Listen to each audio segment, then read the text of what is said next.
प्रभु राम देव भगवान अल्लाह खुदा ईश आदि नाम एक ही शक्ति के हैं। वो कैसा है, कहां है, कैसे मिलता है, किसने देखा है? ये प्रश्नवाचक चिन्ह पूर्ण रूप से हटाने के लिए अवश्य सुनिए जगत गुरु तत्वदर्शी संत रामपाल जी महाराज के अमृत वचन, सर्व पवित्र धर्मों के पवित्र शास्त्रों के आधार पर। तब विष्णु जी के पास गए। विष्णु जी बोला, भाई सुना नारद जी, क्या रहा, कैसा रिजल्ट लाए? बोला जी आप के झूठ बोल सको, आपकी तो चोरी न्यारी हमारी तो आप जन्म भी नहीं पा सकते हो, भक्ति के निकट भी नहीं है। हमने इतना दृढ़ विश्वास हो अपने भगवान पे, जिस भी इष्ट की साधना करते हो, जितनी जिसकी समर्थता वो आपको तभी लाभ देगा जब उस पर 100% आपका विश्वास होगा। तो कह कबीर सुनो विषादो, मैं तो हूं विश्वास में, अगर मेरे पे विश्वास करोगे तो आप परम पिता, आप बिना मेरा दूसरा कोई नहीं, फिर आपके सिर पर पंजा रखूंगा। तो ऐसे विश्वास से भक्ति होती है। तो मंत्री जी को विश्वास जो का त्यों था, राजा को कुछ कच्चा था। एक दिन राजा और मंत्री गण खड़े थे। राजा बताते हैं कि अपनी बातें करता करता मंत्रियों से और तलवार निकाल के उसकी धार चेक करने लगा, उसकी उंगली कट गई यहां से। राजा बोला, भाई मंत्री जी मेरी तो उंगली कट गई। महामंत्री था वो, जो भगवान का उसका साथी था, उपदेशी। वो महामंत्री कहने लगा, बड़ा अच्छा हुआ राजन, भगवान जो करता बहुत अच्छा करता है।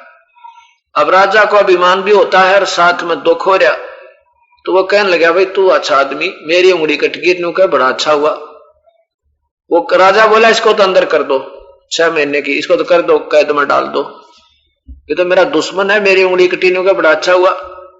और दूसरा महामंत्री नियुक्त कर लिया। और दूसरा महामंत्री जो बना वो पहले चुगल था। उस महामंत्री पहले वाले भगत की रोज निंदा करता था राजा के पास, ये ऐसा है जी, ये आपका वफादार नहीं है जी, कभी धोखा दे सकता है जी।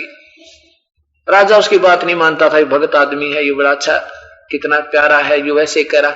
तब उसको और मौका मिल गया। हमें तो पहले कहा करता जी, आपका युग जो है ना, आपका विश्वासी नहीं है, ये तो आत्मघाती आदमी था। राजा को और पक्की जच गई, वह सही बात का, आज तो बिल्कुल सही था, इसको सारी उम्र कैद में ठोकूंगा। 6 महीने में उंगली ठीक होगी। राजा फिर को विदवाई, फिर कोविद करने को मन किया कि चल महामंत्री नेक्स्ट सेकंड महामंत्री जो था पहले वाला तो कैद में, वो नया नियुक्त किया था कि चल शिकार खेलने जाते हैं, लेकर घोड़े और शिकार खेलने निकल गए। अब जाके जंगल में वो रास्ता भी भूल भाल गए, दोनों घूमने लग रहे, भटकते फिर गए। उधर से उन किसी जंगली जाति के लोगों का एक त्योहार था। उनके एक पुरोहित ने कहा था कि अब के देवी की बलि नर बलि देंगे तब ये बड़ी प्रसन्न होगी, आदमी की बलि देंगे। और लो जंगल में कोई आदमी पा जाता है, वो अपने बच्चे तो कौन बलि दे, दूसरे के दिया करे हम। तो वो सैकड़ों की संख्या में वो भीड़ घूमने लग रहे, वह जंगली लोग तीर हाथ में लिए, तलवार लिए, से बड़े बड़े कुहाड़े ले रहे। हमने देखा कि 2 आदमी आ रहे हैं घोड़ों पे, उन्होंने चारों तरफ से घेर लिया और कह दिया खड़े हो जाओ नहीं तो तीर मार देंगे। अब देखे उन्हें सैकड़ों आदमी, वो भी नीचे उतर गए, दोनों को पकड़ कर ले आए। पुरोहित ने कहा कि इनको ये देखो, पहले नवाओ धुआओ, पहले इनके अंग देखो, कोई अंग भंग ना हो, काना भंगा, कोई लंगड़ा लूला टूंडा। तो देवी स्वीकार नहीं करेगी, शाम पूरा फुल पूरे अंगों वाला होना चाहिए। उन्होंने चेक किया तो राजा की तो उंगली कटी पाई और वो महामंत्री बिल्कुल फिट पाया। तो उन्होंने पुरोहित से कहा, जी एक तो बिल्कुल ठीक है, एक की उंगली कट रही है। पुरोहित बोला, भाई उंगली कटी हुई को बलि नहीं स्वीकार होगी, इसको छोड़ दो। और दूसरा ठीक है तो इसको कर दो काम। और वजीर का तो कर दिया काम, मंत्री और महामंत्री ने उस राजा ने बस छलांग लगा दी। कहते हैं जान बची लाखों पाए, लौट कबू दूगर को आए। भागकर घर आया, आते ही सबसे पहले उस महामंत्री को रिहा किया जो कैद में डाल रखा था।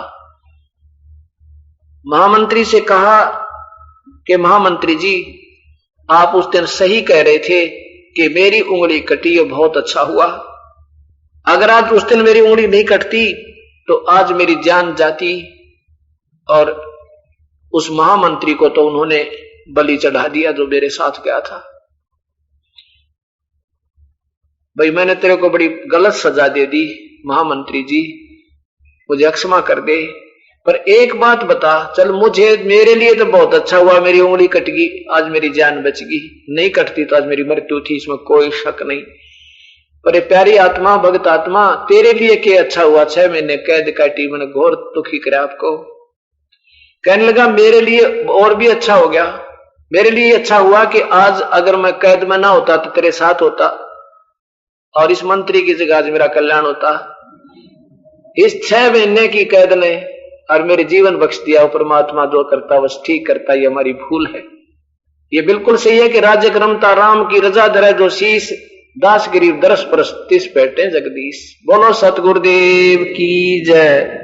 कर जोरूं विनती करूं, धरूं चरण पर शीश, गुरु राम देवानंद जी महाराज ने दिया नाम बख्शीश।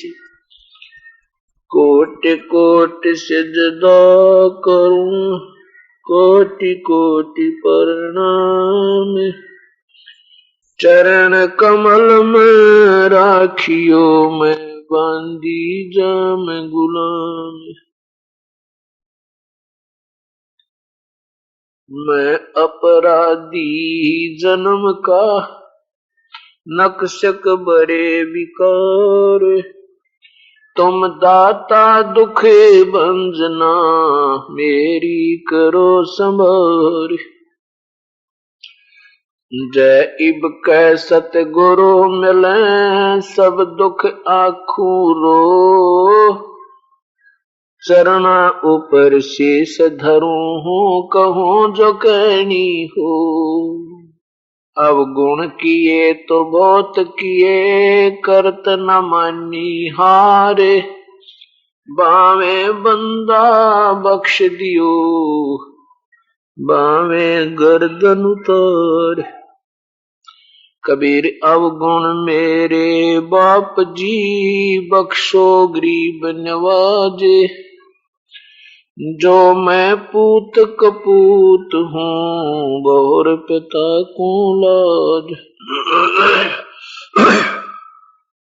सुरत करो मम साइया, हम हैं भवजल माही, आप ही बह जाओगे जो, तुम न पकड़ोगे बाही।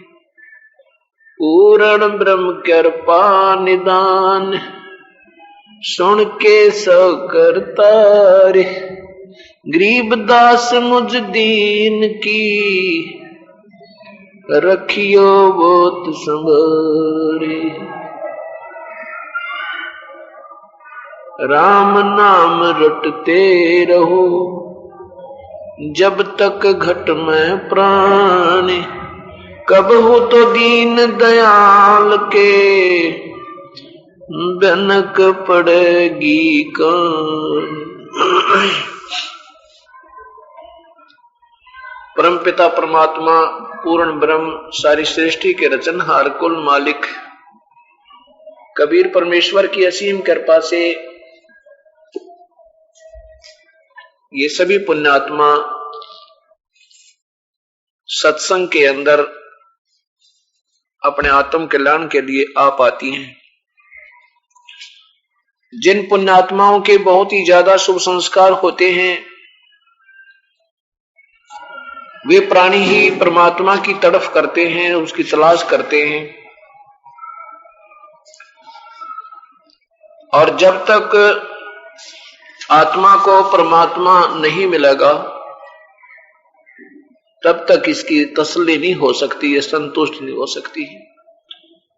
जैसे बच्चा मेले में अपने पिता के साथ गया हो या मां के साथ गया हो, और वो वहां मेले की तड़क भड़क देख के पिता की उंगली छुटवा के और किसी वस्तु को पाने के लिए भाग लेता है, मेले में जाकर के वो रल जाता है, जिस चीज को वो लेना चाहता है उसको मिलती नहीं है, वो देता नहीं दुकानदार, क्योंकि उसके पास पैसे नहीं है। फिर वो रोने लगता है, देखता है पिता भी नहीं रहा। उस मेले की भीड़ में वो दोनों भिन्न हो जाते हैं, पिता और पुत्र। अब उस बच्चे को रोते हुए देख करके कोई उठाता है, प्यार देता है, बेटा मत रो, कोई मीठी गोली दे देता है, कोई उसको कोई फल दे देता है। वो थोड़ी देर तो खाता है, तब तक तो चुप रहता है, फिर उसको खाने के बाद फिर पिता याद आता है। और जब तक उसको पिता नहीं मिलेगा उसकी वो एक विशेष तड़फ वो खत्म नहीं हो सकती। इसी प्रकार आज हम अपने पिता की उंगली छुटवा के कबीर परमात्मा की और इस काल की तड़क बड़क देख के इसके मेले में रल गए। इसके मेले में हम रले हुए हैं और हमें ये लालच भी देता है, ये तेरा बेटा है, ये तेरी बेटी है, ये तेरी कार है, तेरी कोठी है, तो बड़ा साहूकार है, तो बड़ा उच्च पद प्राप्त है। उसके बाद भी इसकी शांति नहीं होती।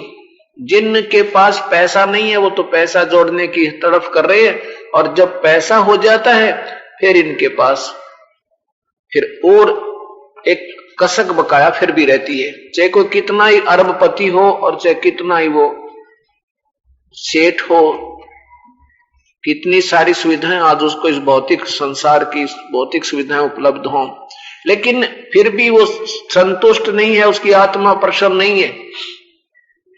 कभी ना कभी फिर भी ऐसी मायूसी छा जाती है जैसे इसका बहुत कुछ कोई चीज खोई हुई है।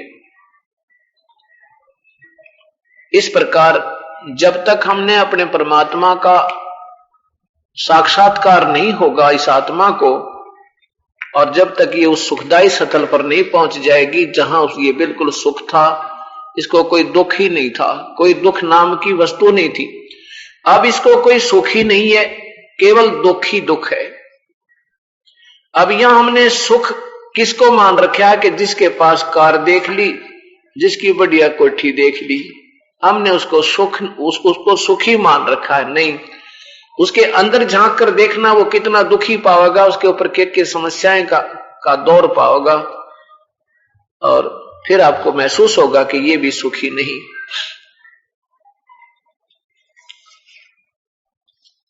अब एक समय की बात है,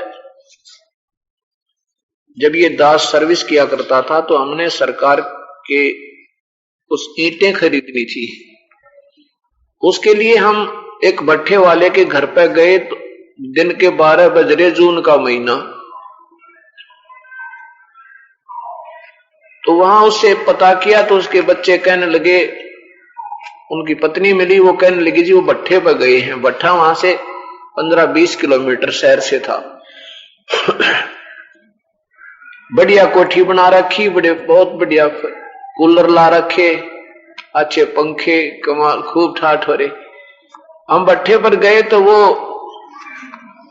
1 बजे और भट्ठे का ऊपर खड़ा मजदूरों के पास उनके हिसाब किताब करने लग रहा। तो फिर हमने पूछा कि आप शाम को किस टाइम मिलते हो, आपसे वहां बात करें। कहने लगा जी शाम न तो मैं फिर 8, 9, 10 बज जा मैंने जब आया करूं, और सुबह मैं 7 बजे आ लेता हूं यहाँ पे। अब वह कोठी के काम आई, जून का महीना, कूलर लग रहे, पंखे चल रहे, और बनाने वाला खड़ा हुआ शिकर दोपहर 2 के अंदर बाहर। वह कोठी के काम आई उसका भाई। सुबह निकलो 7 बजे, शाम 9, 10 बजे, एक रात पढ़ के काट के फिर सुबह फिर भाग लिया। तो यहाँ ऐसा ही स्थिति है। अब जैसे हम यहाँ आए हैं, यहाँ कोई सुखी नहीं, फिर हम यहां से मान ले अच्छे पुण्य किए तो स्वर्ग चले गए, तो वहां कोई सुखी नहीं। वो तो एक रात काट कहानी है, फिर यहीं पर इस शिकर दोपहर में इस कर्मों के दंड में फिर जलना होगा। तो इस प्रकार हमें कहां वो सुख है, वो सुख हमें पूर्ण परमात्मा के पास सतलोक में है। जहां से हम बिछुड़ कर आए हैं। हम पहले सतलोक रहा करते थे, तो वहां इस काल परमात्मा के ऊपर आसक्त होकर हम यहां इस काल के जाल में फंस गए। हमारे पिता ने हमें अपने हृदय से उतार दिया, क्योंकि हम पतिव्रता पद से गिर गए, और उसका इतना भयंकर परिणाम आज भोग रहे हैं। कभी कुत्ते बनते हैं, कभी गधे बने, कभी सुअर बने, कभी कुतिया बने, कभी गधी बने, ये परमात्मा, और कभी गंदी नाली के कीड़े बने, कभी राजा बने, कभी रंक बने, कभी देव बने, कभी महादेव बने, कभी स्वर्ग जावे, कभी नरक जावे। बताइए क्या जीवन हुआ है मेरे मालिक। अभी तक सब महापुरुषों की, कबीर परमात्मा को छोड़कर और उनके संपर्क में आए हुए महापुरुषों को छोड़ के सभी की एक ही विचार है कि जन्म मृत्यु जीव की नहीं मिटे, और फिर भी कहते हैं हम मोक्ष की तलाश कर रहे हैं, मोक्ष के लिए प्रयत्न कर रहे हैं। फिर वो मोक्ष क्या चीज है? अब इन्होंने मोक्ष की संज्ञा स्वर्ग बना ली। मोक्ष का अर्थ जो है स्वर्ग बना लिया। मोक्ष का अर्थ होता है जन्म मृत्यु से मुक्ति पा लेना। ये मोक्ष का वास्तविक, मोक्ष माने राहत, छुटकारा। मोक्ष का अर्थ होता है छुटकारा यानी गति। अब इन्होंने इतना मोक्ष है यहां पर, जैसे यहां से स्वर्ग पहुंच गए और स्वर्ग में 10 वर्ष, 20 वर्ष, 50 वर्ष रहे, 100 वर्ष रहे, और फिर लाखों वर्ष, 84 लाख दुनिया में कभी पशु बने, कभी पक्षी बने, कभी गंदी नाली के कीड़े, कभी जलचर वनचर बने।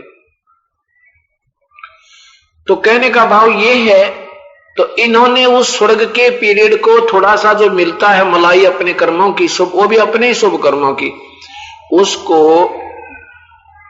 मोक्ष मान रखा। मोक्ष कितना मोक्ष है? जैसे मजदूर सुबह से लेकर और दोपहर तक टोकरी ढोए, जमींदार सुबह से लेकर और दोपहर तक काम करे, हल जोड़े, खेत में फसल काटे और 2 घंटे विश्राम कर ले वृक्ष के नीचे बैठ के, और फिर बाद दोपहर फिर लग जावे। ये इतना स्वर्ग समझो कि 2 घड़ी बैठ के 2 घंटे बीच में वृक्ष के नीचे रेस्ट कर लिया, वो मोक्ष मानते हैं ये लोग। इतना स्वर्ग में राहत है, ये स्वर्ग इतना है बस। अपने पूरे सभी संस्कार वश जो प्राणी ये दुख सुख पाता है, उसमें इतना मोक्ष है कि वो स्वर्ग में इतना राहत पाकर के फिर कर्म आधार पर आ जाता है, कर्म क्षेत्र में। तो यहां हमने अब ये सोचना पड़ेगा कि भक्ति कैसे करें, किसकी करें। देखो, जो प्यारी आत्मा परमात्मा की तलाश कर रही हैं, उनको ये तो ज्ञान हो ही चुका है कि भगवान की भक्ति बिना ये जीवन बेकार है प्राणी का। इसलिए तो आप ढूंढ रहे हो परमेश्वर को। अब मैं ये भी सुना सकता हूं आपको, बड़े अच्छे शब्द भी सुना सकता हूं, सतगुरु की वाणी भी सुना दूंगा, और चेतावनी भी बता देता हूं कि राम नाम रटते रहो जब तक घट में प्राण, कभी तो दीन दयाल का भनक पड़ेगी कान। लूट सको तो लूट लो ये राम नाम की लूट, फिर पीछे फिर पछताओगे जब प्राण जाएंगे छूट। अब हमने ये फैसला करना है कि कौन से राम की भक्ति करें। अब यहां सारंगी भी ला सकते हैं हम, गाने वाले अच्छे सुरीली आवाज के बच्चे बहन बेटियां भी मिल जाएंगी जो इन शब्द वाणी को बहुत प्यार से गा सकते हैं, और साथ में हारमोनियम वगैरह का भी प्रबंध कर लें। उससे क्या होगा कि संख्या बहुत हो सकती है, केवल इस मन की बिगड़ी हुई आदत को उभारने वाली बात है। और हम गाते रहे भजले रे भगवान तेरे काम आवेगा, भजले रे भगवान तेरे काम आवेगा, फिर बढ़िया बढ़िया गाने भी सुना दे और गाते रहे। लेकिन हमने पहले ये फैसला करना होगा कि कौन से भगवान की भक्ति करें जिससे हमें लाभ हो, ये मानव जीवन हमारा सफल हो। वो कौन है? वो प्रभु। ये पहले डिसीजन ये करना है। और जब ये फैसला हो जाएगा फिर हम भक्ति करेंगे तन मन धन ला के, एक रस होकर, फिर डगमग नहीं होंगे और फिर हमारी रुचि बढ़ेगी क्योंकि हमें सच्चाई का ज्ञान हो गया। अब जैसे आपको पता तो है नहीं तुम कौन से रास्ते जा रहे हो और अच्छी तरह स्पीड से जा भी रहे हो और वहां जाके आपने खूब जोर से चले गए 100 किलोमीटर अपोजिट साइड में दूसरी तरफ, तो वो स्पीड जो आपकी थी व्यर्थ गई। अगर आप पहले सोच समझ कर चलते कौन सा रास्ता हमारा है जिस मंजिल से हमने जाना है, 10 कदम भी रखते तो आपकी मंजिल नजदीक आती। अब पहले हम ये डिसीजन करके चलेंगे कि कौन सा रास्ता जाना चाहिए, फिर 10 कदम भी रखोगे, जितना भी पुण्य करोगे, जितना जब मंत्र करोगे, जाप करोगे, उतना ही तुम नेक्स्ट यानी कदम रख रहे हो परमात्मा की तरफ, सत्य मार्ग पर, सच्चे रास्ते पर।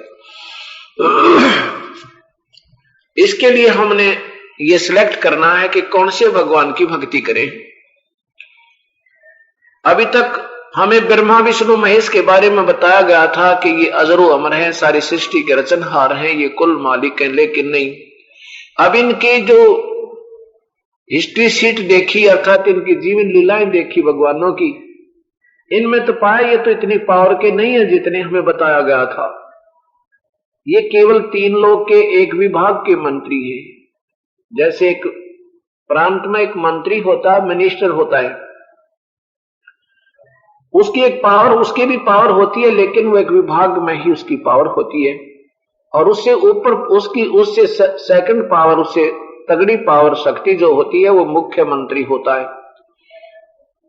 ऐसे ही सब मुख्यमंत्रियों के परम शक्ति, इनसे ऊपर शक्ति जो है वो प्रधानमंत्री होती है। अब प्रधानमंत्री जो है वो अपने राष्ट्र का सुप्रीम पावर होता है, सुप्रीम राजा होता है यानी महाराजा होता है। अब साहब तो मंत्री भी है, साहब मुख्यमंत्री भी है, साहब प्रधानमंत्री भी है, साहब राष्ट्रपति भी साहब कहलाते हैं। अब इनकी शक्तियों में दिन और रात का अंतर होता चला जाता है। इसी प्रकार 3 लोग के राम हैं ब्रह्मा विष्णु महेश, 3 लोग के साहिब ब्रह्मा विष्णु महेश एक विभाग के मंत्री हैं और इनके पिता ज्योति निरंजन काल है। ब्रह्मा विष्णु महेश का पिता ज्योति निरंजन है और इनकी माता दुर्गा है, शेरावाली भवानी, वैष्णो देवी जिसे कहें। ये भवानी जो है दुर्गा, ये ब्रह्मा विष्णु महेश की माता है।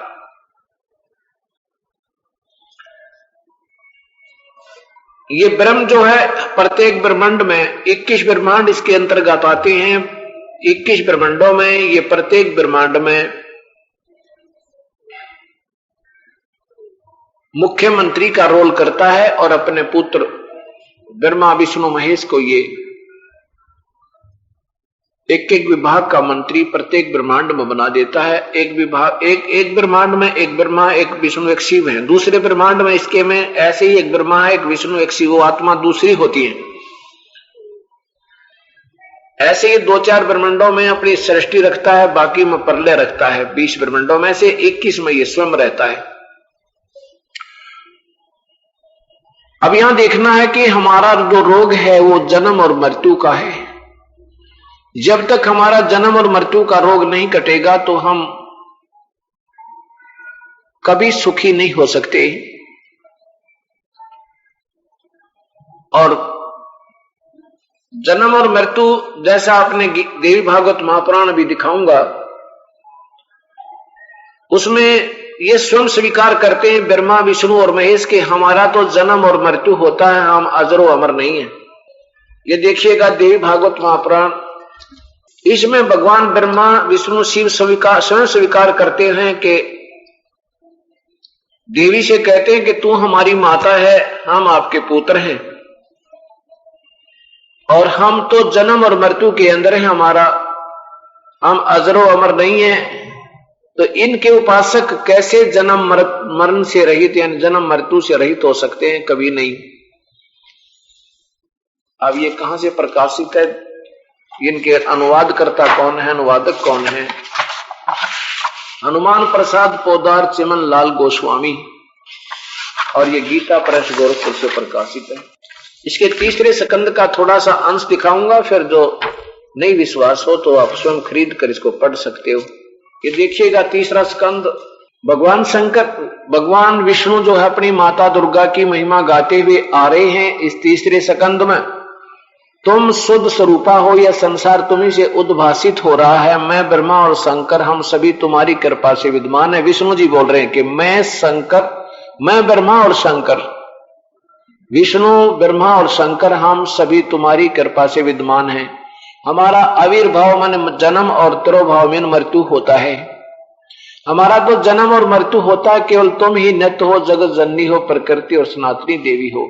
भगवान शंकर बोले, देवी यदि माँ बाप विष्णु तुम्ही से प्रकट हुए हैं तो उनके बाद उत्पन्न होने वाले ब्रह्मा भी तुम्हारे बालक हुए, और फिर मैं तमोगुणी लीला करने वाला शंकर क्या तुम्हारी संतान नहीं हुआ? अर्थात मुझे भी उत्पन्न करने वाली तुम ही हो। इसे सिद्ध हुआ कि ब्रह्मा विष्णु महेश भी अजरो अमर नहीं है, इनका भी जन्म मृत्यु होता है, और इनकी मां जो है दुर्गा है और पिता इनका ज्योत स्वरूपी निरंजन, ये काल है। ये सिद्ध हुआ। अब भगवान ब्रह्म भी अजर अमर नहीं है। गीता जी को भगवान श्री कृष्ण नहीं बोल रहे हैं, इसको ये काल बोल रहा है, ये ब्रह्म बोल रहा है।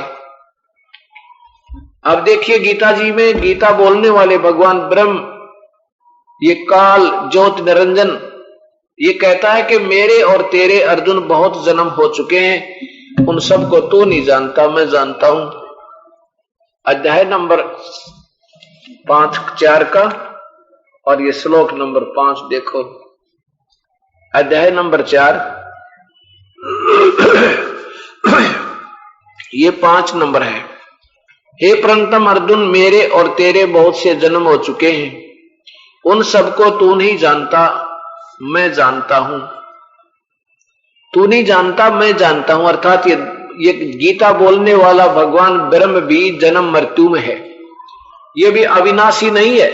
और फिर देखिए इसी गीता जी के अध्याय नंबर 15 के श्लोक नंबर 16 में और 17 में क्या बताया कि 2 भगवान हैं, एक नाशवान तो ये ब्रह्म है और अक्षर पुरुष वो परब्रह्म है, लेकिन वो भी अविनाशी नहीं है। वास्तव में अविनाशी कोई और है जो तीसरे नंबर का परमात्मा है। अध्याय नंबर 15 का श्लोक नंबर ये 16 है। इधर देखिए ये श्लोक नंबर 16 है, संस्कृत है।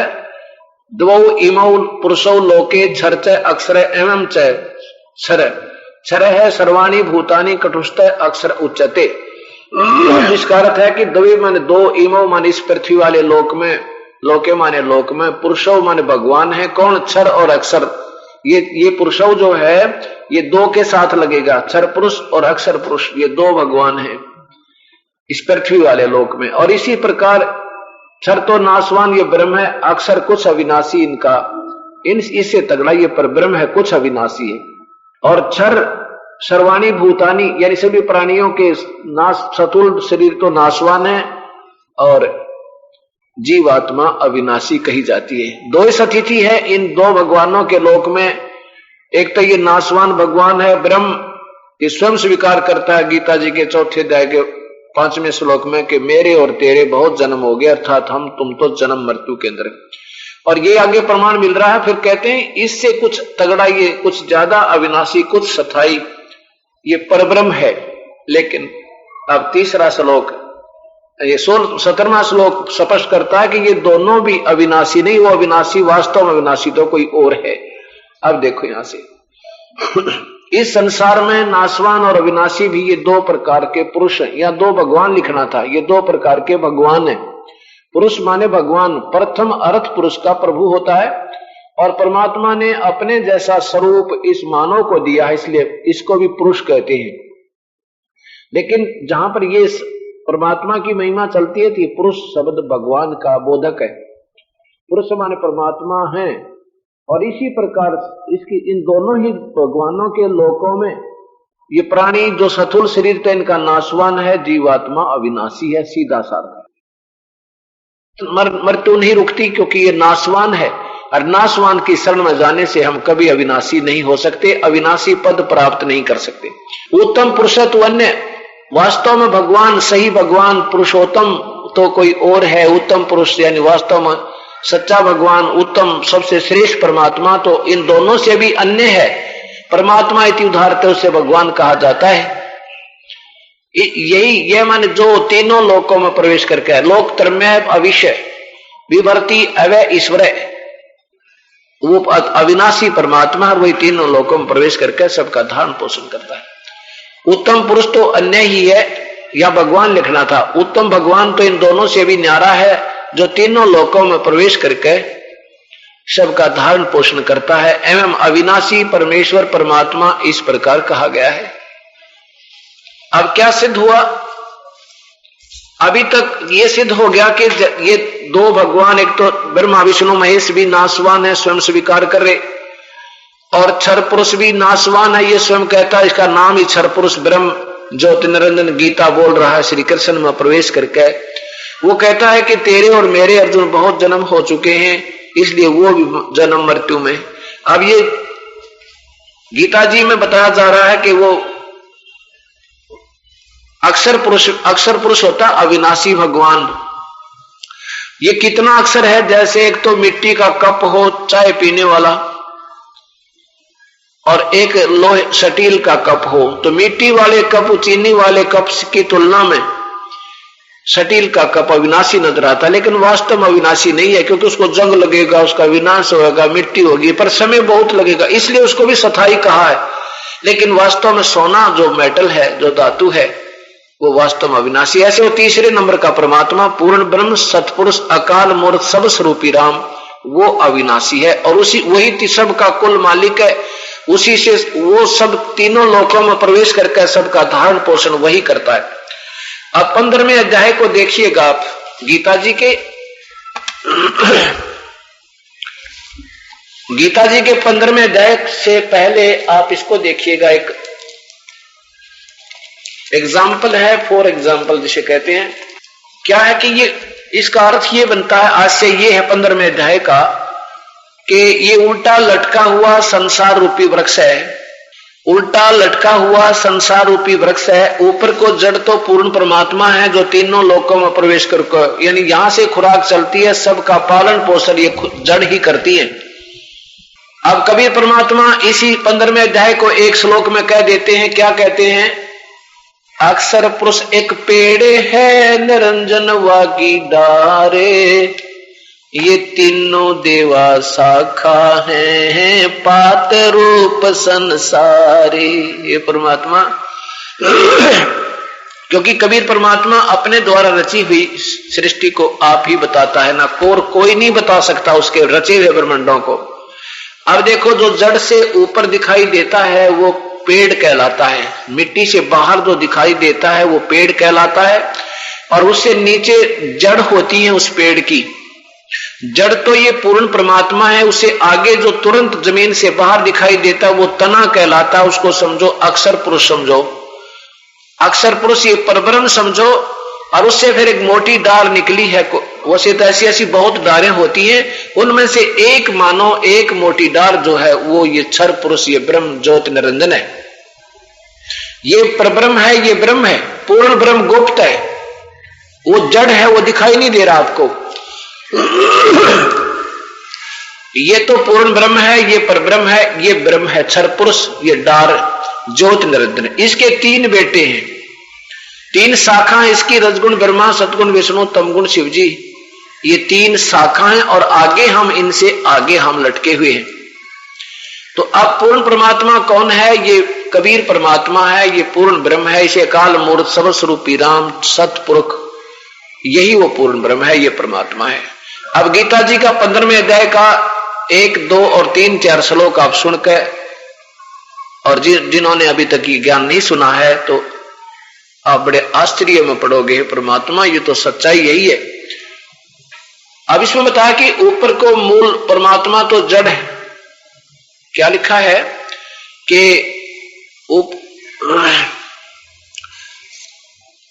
ये पूर्ण परमात्मा, पूर्ण पुरुष, आदि पुरुष, परमेश्वर मूल वाले, आदि पुरुष परमेश्वर मूल वाले, यानी आदि पुरुष यानी सदा का भगवान, सबसे आदि माने सबसे पहले वाला परमात्मा, वो कबीर साहब जिसने सब ब्रह्मांड रचे, वो तो जड़ है इस पौधे, इस संसार रूपी वृक्ष की, और नीचे को तीनों गुण रूपी विषय विकारों की शाखा है। रजगुण ब्रह्मा, सतगुण विष्णु, तमगुण शिव जी, ये तो शाखा है।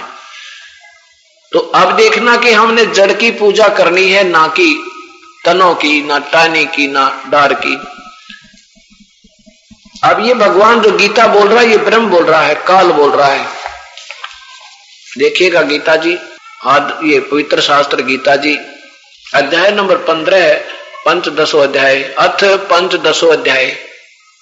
पहला ही श्लोक है, आदि पुरुष परमेश्वर मूल वाले, यानी जिसकी जड़ तो वो ऊपर को पूर्ण परमात्मा है। अधः शाखम, अधः शाखम माने नीचे को शाखा वाला, इसका सीधा अर्थ ये बने, अधः माने नीचे को, अधः अधम गति कहते हैं, अधम माने नीचे को गिरावट वाला काम, अधम नीच को कहते हैं। अधः माने नीचे को शाखा वाले, संसार रूपी पीपल के वृक्ष को अविनाशी कहते हैं। इसको एक उदाहरण देकर समझाना चाहा है कि समझो एक पेड़ समझो उल्टा लटका, जिसको ऊपर की जड़ है, नीचे को उसकी तीनों गुण रूपी शाखा है, और वेद जिसके पत्ते कहे गए हैं, उसी संसार रूप वृक्ष को जो पुरुष जो मूल सहित तत्व से जानता है, वह वेद के तात्पर्य को जानने वाला है।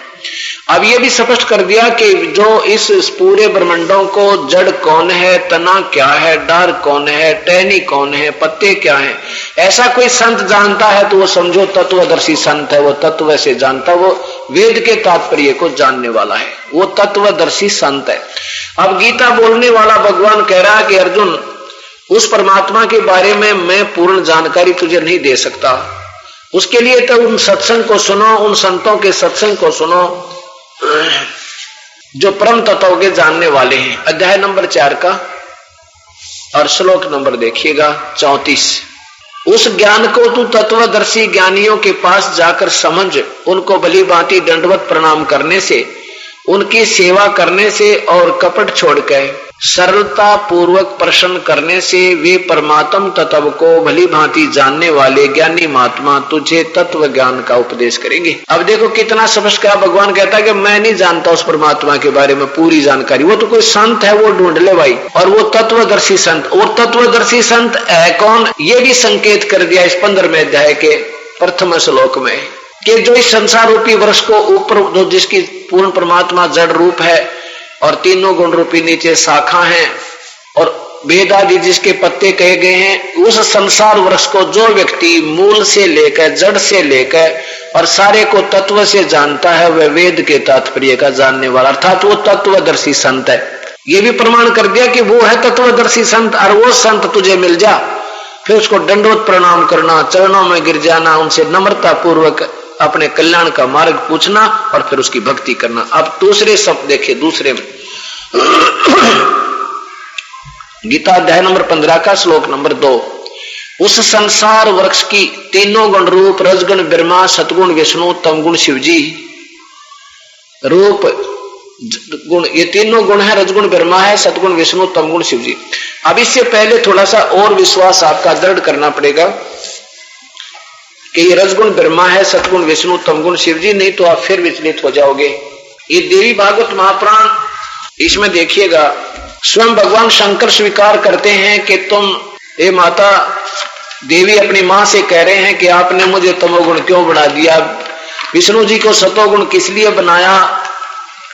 अथ देवी भागवतम सभास्तिकम स मातम खेमराज श्री कृष्ण दास प्रकाशन बंबई, ये यहां से प्रकाशित है। और इसके तीसरे सकंद में देखो, अथ श्री मद देवी भागवते भाषा टीका युक्ते तृतीय सकंद प्रारंभते, तीसरा सकंद प्रारंभ होता है। अब इसमें भगवान शंकर स्वयं स्वीकार करते हैं कि माता, यदि आप हमारे ऊपर दया युक्त हो, हमारे पर दयालु हो, तो मुझे तो आपने तमोगुण क्यों बना दिया।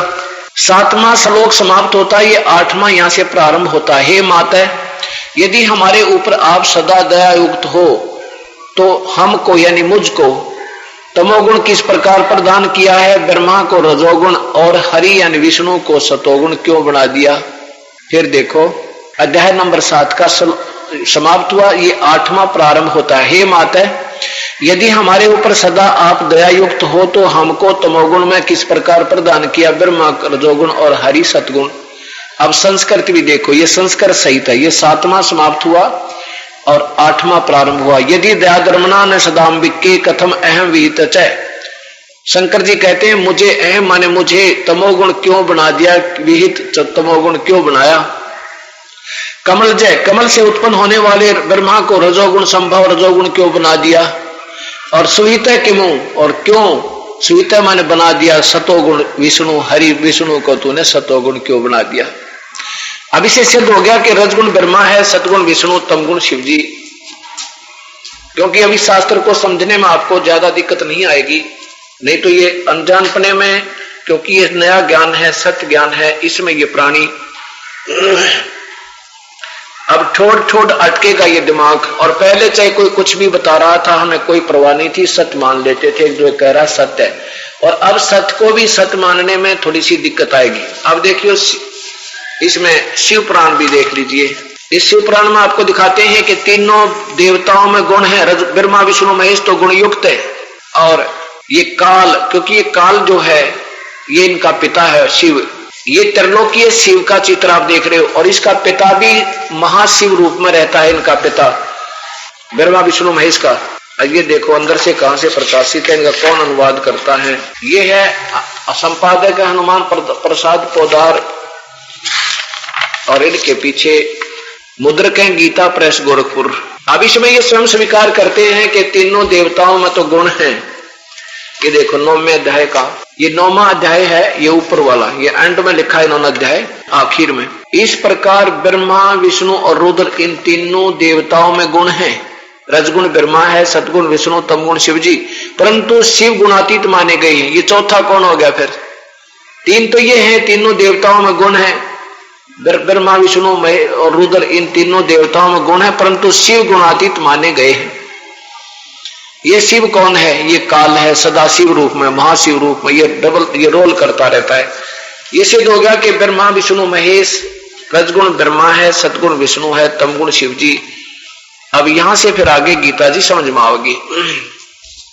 उल्टा लटका हुआ संसार रूपी वृक्ष है, ऊपर को जड़ तो पूर्ण परमात्मा है, तीनों गुण रूपी ये शाखा, रजगुण ब्रह्मा, सतगुण विष्णु, तमगुण शिव जी, ये तो इस संसार रूपी वृक्ष की शाखा है। फिर देख लीजिए, क्योंकि ये एक पहली जैसा केजी जैसा ज्ञान प्रारंभ होगा आपका, फिर जाके आप समझने लगोगे। अभी तक हम गलत ज्ञान पर, शास्त्र के विरुद्ध ज्ञान पर ज्यादा आरूढ़ हो चुके हैं।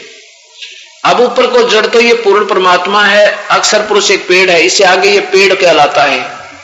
अक्षर पुरुष एक पेड़ है, निरंजन वा की डार, ये परब्रह्म तो तना है, ज्योति निरंजन डार है। तीनों देवा शाखा है, ये पात रूप संसार। तीनों देवा कौन? रजगुण ब्रह्मा, सतगुण विष्णु, तमगुण शिव जी। अब आप गीता जी समझिएगा, 15वें अध्याय का दूसरा श्लोक, श्रीमद् भगवत गीता, ये दूसरा, वही अध्याय नंबर 15 का 1 नंबर श्लोक आपने सुन लिया। दूसरा सुनो कि उस संसार वृक्ष की तीनों गुण रूप रजगुण ब्रह्मा, सतगुण विष्णु, तमगुण शिव जी रूपी ये बढ़ी हुई शाखाएं हैं, जल द्वारा बढ़ी हुई एवं, और तीनों विषय विकारों की, विषय भोग कोपलों वाली देव, मृक्ष और तर्क आदि योनि रूप शाखाएं हैं। नीचे और ऊपर को सर्वत्र फैली हुई मनुष्य लोक में कर्मों के बंधन में, कर्मों में बांधने की यही कारण है, जीव को फंसा भी यही रहे हैं। सीधा लिखा है कर्मानुबंधनी मूलानी, कर्मों के बंधन में बांधने की मूल कारण है, और ये मूलानी है, बस जड़े हैं, और नीचे और ऊपर सभी लोकों में व्याप्त हो रही है। सभी नहीं, वैसे ये केवल अनुसंततानी, केवल यानी व्याप्त है ये तीनों, सभी लोग तो ये अनजान पड़े में इनकी टीका गलत है। आगे देखो, अब तीसरे श्लोक में देखो, इस संसार वृक्ष का स्वरूप गीता बोलने वाला भगवान कहता है कि मैं तुझे हिंट दे रहा हूं कि उल्टा लटका हुआ संसार रूपी वृक्ष है, नीचे उसके पत्ते हैं, पर मैं पूरा नहीं बता सकता, मैंने पूर्ण ज्ञान नहीं है। मैं जो चर्चा आपसे बता रहा हूं मुझे पूरा ज्ञान नहीं है, मैं नहीं जानता इसके बारे में, वो तो संत बताएगा जो सही इसके नारे नारे भेद दे देगा, वो तत्वदर्शी संत होगा। इस संसार वृक्ष का स्वरूप जैसा कहा है, यानी जैसा तेरे से मैं बता रहा हूं, यहां तेरे और मेरे विचार में, तेरे और मेरे डिस्कशन में, ये जो ऐसा नहीं है, ये तो कुछ और ही है जो कोई और बताएगा। इस संसार वृक्ष का स्वरूप जैसा कहा है, ये वहां वैसा यहां विचार काल में, यानी तेरे और मेरे डिस्कशन में जो मैं तुझे गीता में बता रहा हूं, मैं बोल रहा हूं, मैं नहीं जानता, ये वैसा यहां तेरे मेरे विचार काल में नहीं पाया जाता। ऐसा ही नहीं है, क्योंकि न तो इसका आदि है और न अंत है, और न इसकी अच्छी प्रकार कोई सतिथि है। आगे देखो, इसलिए इस अहमता ममता नहीं, इसलिए इस सुविरुद्ध मूलम, अति दृढ़ मूल वाले, इतना ही लिखना चाहिए था। अहमता ममता वासनाएं तो आप अड़ाए बैठे हैं। सुविरुद्ध मूलम, दृढ़ यानी मूल वाले, जो अविनाशी लोक ऊपर वाला है, वो तो एक इसका समझो अजरो अमर है, वो परमात्मा पूर्ण ब्रह्म तो कति दृढ़ है, अविनाशी है, और बाकी के ये ब्रह्मांड विनाश में आते रहते हैं। संसार रूपी पीपल के वृक्ष को दृढ़ वैराग्य रूप शस्त्र, शस्त्र माने हथियार थे, काट कर, चितवा माने काट कर। भाव ये है कि इस उलझे हुए ज्ञान को सच्चे ज्ञान रूपी यानी सत्य ज्ञान रूपी शस्त्र के द्वारा, हथियार के द्वारा इसको काटा जा सकता है, अर्थात इसको समझा जा सकता है। पूरे सत्य ज्ञान के बिना इसने कोई नहीं छोड़ जा सकता। और वो सत्य ज्ञान का लिखा है कि कोई संत आएगा जो पूरी व्याख्या देगा, वो सब। अब देखो, अब कहता भगवान गीता बोलने वाला चौथे श्लोक में कि अर्जुन, जब तुझे ये पता लग जा, जब तुझे वो संत मिल जावे, तेरे भाग जाग जाए, तो उसके बाद उसके पश्चात उस परम पद रूप परमेश्वर की भली भांति खोज करनी चाहिए, जिसमें गए हुए साधक पुरुष, जिसमें गए हुए साधक फिर लौटकर संसार में नहीं आते, अर्थात उनकी फिर जन्म मृत्यु नहीं होती। जिस परमेश्वर से, और ये वही परमात्मा है जिसने ये सारी सृष्टि रची, और जिस परमेश्वर से पुरातन संसार वृक्ष की प्रवृत्ति विस्तार को प्राप्त हुई है, अर्थात जिसने सारे ब्रह्मांडों को रचा है, और मैं भी उसी की शरण में हूं। गीता बोलने वाला भगवान कह रहा है कि उसी आदि पुरुष नारायण के मैं शरण हूं, मैं उसी की शरण में, मैं उसके अधीन हूं, वो मेरा सुप्रीम बॉस है। और इस प्रकार दृढ़ निश्चय करके उस परमेश्वर का मनन और निधिध्यासन करना चाहिए, अर्थात उसी की पूजा करनी चाहिए भाई, और नवत करना। अब स्पष्ट कर दिया। अब क्या फैसला हो गया कि ब्रह्मा भी नाशवान, विष्णु भी नाशवान, शिव भी नाशवान, और फिर इनका पिता काल है, वो भी अपने आप को कहता है कि मेरी और जन्म मृत्यु तेरी बहुत होती है और कभी स्थायी नहीं हो सकते। गीता ने जी ने यह भी बता दिया कि ब्रह्म भी नाशवान है, पर ब्रह्म भी अक्षर पुरुष भी नाशवान है, वास्तव परमात्मा कोई और है। और खुद ये गीता बोलने वाला भगवान कह रहा है कि मैं इस संसार को, सारे ब्रह्मांडों को नहीं बता सकता, और वही जब तुझे पूर्ण मुक्ति चाहिए उस परमात्मा की शरण में चला जा, और मैं भी उसी की शरण में हूं। जब तत्वदर्शी संत तुझे मिल जा तो उसके बाद उस परम पद परमेश्वर की, उस परमेश्वर के सतलोक की खोज करनी चाहिए, फिर उसे की भक्ति करना चाहिए। मैं भी उसी की शरण हूं, मैं उसके अधीन हूं। अब एक समय कबीर परमात्मा जब सहस्री आए हुए थे, वो सतपुरुष अकाल मूर्त, वो सर्वस्वरूपी राम, वो पूर्ण ब्रह्म, काशी में जब आए हुए थे, एक गोरखनाथ नाम का बहुत बड़े सिद्ध पुरुष हुए हैं, और उन्होंने कबीर साहब के शिष्य जो है रामानंद जी, कबीर साहब के गुरुदेव जो थे रामानंद जी, एक बहुत बड़े अच्छे विद्वान, उनका बड़ा बोलबाला था काशी में, बड़े उन्होंने जितनी उनकी बुद्धि ने समझने काम किया, सोचने, अपने हिसाब से उन्होंने बहुत ही अच्छी साधना प्रारंभ करवाई थी वेदों और गीता अनुसार। ओम नाम की साधना बताते थे, बाकी अन्य जो ऊत भूत के ये झाड़े झपटे जो पाखंडी ब्राह्मण उनको बहकाए बैठे थे, भोली आत्माओं को बहका रहे थे, उनसे पीछा छुटवाया था, काफी सत भक्ति को उभारा था। लेकिन वो भी केवल ब्रह्म तक सीमित थे और विष्णु जी को सुप्रीम पावर मान के उसी की आराधना किया करते थे। उन्होंने 1400 ऋषि शिष्य बना रखे थे जो जन जन को जाकर के भगवान विष्णु की महिमा समझाया करते थे और ये अन्य पूजाओं को बंद करवाते थे, जो जैसे कोई झाड़े लाने वाला, कोई हाथ देखने वाला, ये इस तरह की पूजाएं उन्होंने काफी ऊत बूत की पूजा बंद करवा दी थी। तो कबीर परमात्मा के शिष्य रामानंद जी के शिष्य कबीर परमात्मा हो चुके थे। उन्होंने एक लीला करके उनको सद्बुद्धि दी थी रामानंद जी को। उसमें गोरखनाथ नाम का एक सिद्ध पुरुष काशी में आया और उन्होंने रामानंद जी से कहा, को संदेशा भिजवा दिया कि तुम हमारे साथ गोष्ठी करो, क्योंकि उसमें वैष्णव साधुओं की महिमा बढ़ गई थी, नाथ परंपरा वालों की वहां पर जो महिमा नहीं रही थी।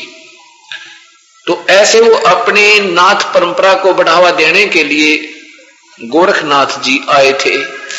अब यहां थोड़ी सी असमंजस पड़ जाता है। जो ज्यादातर करने वाले दिमाग के व्यक्ति होते हैं वो ये सोचेंगे कि गोरखनाथ जी तो आज 900 वर्ष पहले हुए हैं और कबीर साहब 600 वर्ष पहले हुए हैं। उनके 300 वर्ष की आपस में समकालीनता के अंदर अंतर था, वो समकालीन नहीं थे। अब ये बातें, क्योंकि आज हम कलयुगी लोग भक्ति से बहुत दूर और परमात्मा की परिभाषा से बहुत दूर हो चुके हैं। ये क्या होता है, ये सिद्ध पुरुष जो होते हैं ये अपने इनकी कुछ इतना मोक्ष बन जाता है, इनकी कमाई है कि ये जब चाहे शरीर धार कर जो के तो उसी शरीर में ये प्रकट हो सकते हैं, जब चाहे उसको अंतर ध्यान कर सकते हैं। इनका कुछ समय होता है, किसी के 1000 वर्ष भी हो सके हैं, किसी के 500 वर्ष भी हो सके हैं। तो उस दौरान वो ऐसे अपनी लीला दिखाता रह सकता है, शरीर को अंतर ध्यान कर सकता है। शरीर एक छोड़ दिया तो एक लिंग शरीर बन जाता है। लिंग शरीर, एक लिंग शरीर कैसा होता है कि वो ज्यों का त्यों दिखाई देता है जैसा पहले शरीर में था वो, और उसका भी कोई समय होता है, फिर वो भी बैटरी डिस्चार्ज हो जाएगी, फिर वो भी नहीं रहेगा। तो ऐसे वो गोरखनाथ अपना लिंग शरीर बनाकर घूम रहे थे और जब चाहे वो दर्शन दे सकते थे, जब चाहे अंतर ध्यान हो जाते थे। तो ऐसे आकर के उस गोरखनाथ जी वहां प्रकट हुए, काशी में आकर के रामानंद जी को संदेशा भिजवा दिया कि मेरे साथ गोष्ठी करो, और जो चर्चा में हार गया वो जीतने वाले का शिष्य बनेगा। और शिष्यों के समेत उसने उसकी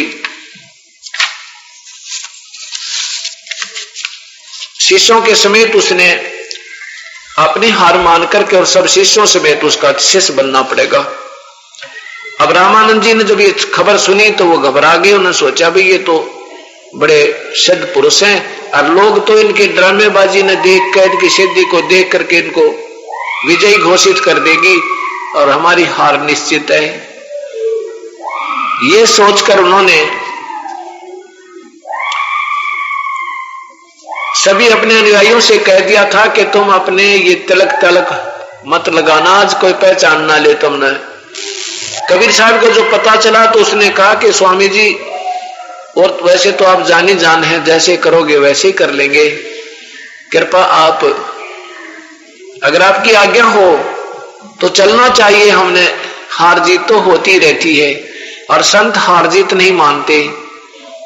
अब अनजान पन्ने में लोग उनको अगर जिता भी देंगे तो कोई बात नहीं, वो हार नहीं है, वो तो अनजानों की सोच है और आपकी इच्छा। तो रामानंद जी बड़े प्रसन्न हुए कि जब कबीर साहब ने कह दिया तो कोई दिक्कत नहीं। तो जी वो दोनों सभी और भी दर्शक साथ में कबीर साहब व श्री रामानंद जी कहां पहुंच गए, जहां पर वो गोष्ठी होनी थी, वो मंडप लगा हुआ था। वहां पर गोरखनाथ जी बैठे थे आसन लगाकर जमीन पे, और वहां अपना त्रिशूल गाड़ रखा है। त्रिशूल होता है 3 ऊपर 3 होते हैं ऊंचे सिरे से, और एक नीचे से लोहे की रोड सिर तले तो पहना और नीचे थे उसको ऐसे गाड़ देते, बाला टाइप होता है, उसको ऐसे गाड़ के खड़ा कर रखा है, साथ में बैठा है। उधर से रामानंद जी गए तो उनको एक अलग से आसन दे दिया। कबीर साहब अपने गुरुदेव के चरणों में बैठ गए। नीचे वो ऊपर की पैड़ी पर थे, उससे नीचे के स्थल पर थे कबीर परमात्मा। अब उन्होंने ये गुरु मर्यादा बनाए रखने के लिए ये सब लीलाएं की थी परमेश्वर कबीर साहब ने।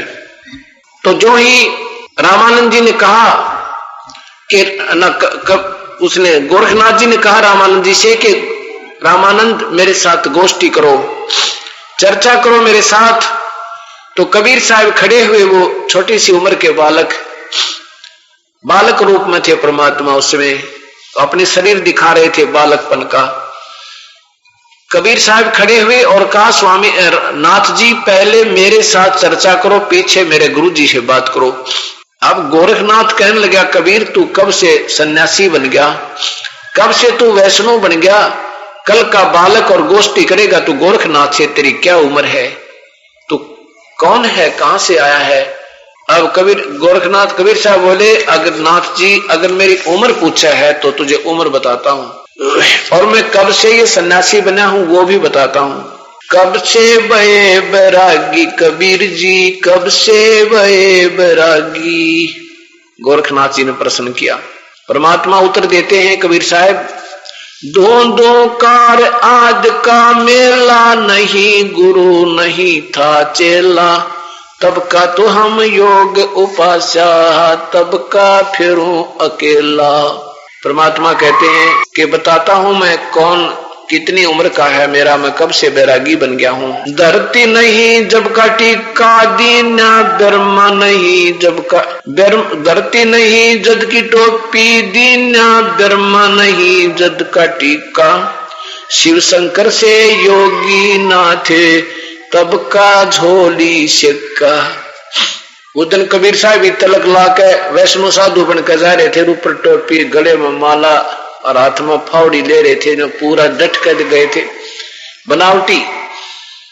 पता था उस मालिक ने वो क्या क्या वचन करेगा। क्या बताने लगे, द्वापर की हम करी फावड़ी, त्रेता का हम डंडा, सतयुग मेरी फेरी दुआई, कलयुग फिरू नो खंडा, कलयुग फिरू नो खंडा। देखो आपकी तो छुरी न्यारी है मालिक, सात जन्म भी नहीं पा सकते, भक्ति के निकट भी नहीं है।